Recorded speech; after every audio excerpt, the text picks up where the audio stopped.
Je to pre mňa obrovské sklamanie, pretože asi ako veľká časť obyvateľov Slovenska, my sme spočiatku vnímali Európsku úniu ako mierový projekt.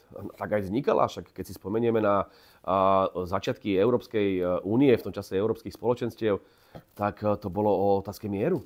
To bolo tá vízia Altiera Spinelliho, povedzme, to bolo o tom, že tu budú sociálne práva, sociálna Európa, bude sa pomáhať ľuďom, už nikdy viac nebude vojna a tak ďalej. Tam to začínalo. A teraz sa pozrite, čo tam rozprávajú títo, s prepáčením, táhraji. To je jednoducho iba o bojovaní, o vojne, o zbrojení.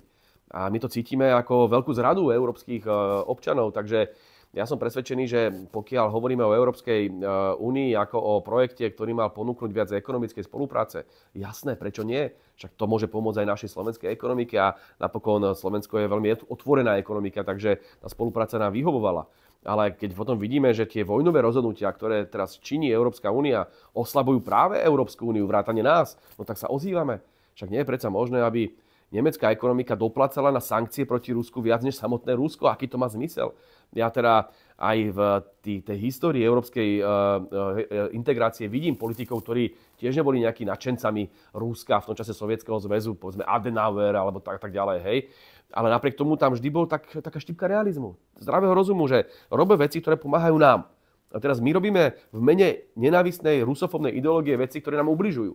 A Nemecko bolo postavené v podstate od čias Schrödera a Merkelovej na tom, že budú mať lacné energie z Ruska. Celý čas do toho dávali kopec peňazí do Nord Streamu 1 a do Nord Streamu 2. A potom sa nechali kvôli ideologickým dôvodom, kvôli vojne, ktorú vlastne vyvolal Západ sám, lebo sa tlačil k ruským hraniciám, odrezať od ruských energií. Tým pádom si úplne položil kompletne ekonomiku. Dneska tá kríza v automobilovom sektore, ale aj v iných oblastiach európskej ekonomiky, v chemickom a ďalšom, toto všetko je kvôli tomu, že máme stratu tých lacných energií. A potom z druhej strany máte odbytište v Číne, kde tí Nemci jednoducho v tej kríze, čo ekonomickej boli koncom 90. rokoch, potrebovali nové odbytište, našli Čínu. A tam išli všetky tie automobilky a tak ďalej. A dneska zisťujeme, že vlastne kvôli nejakej ľudskoprávnej agende a kvôli nejakým geopolitickým nezmyslom teraz si sami ubližujeme opäť, strácame trhy a zrazu nemáme ani lacnú výrobu, lebo nemáme lacné energie, a nemáme ani odbytištia, lebo hejtujeme Čínu, hej. Čiže úplne absurdné.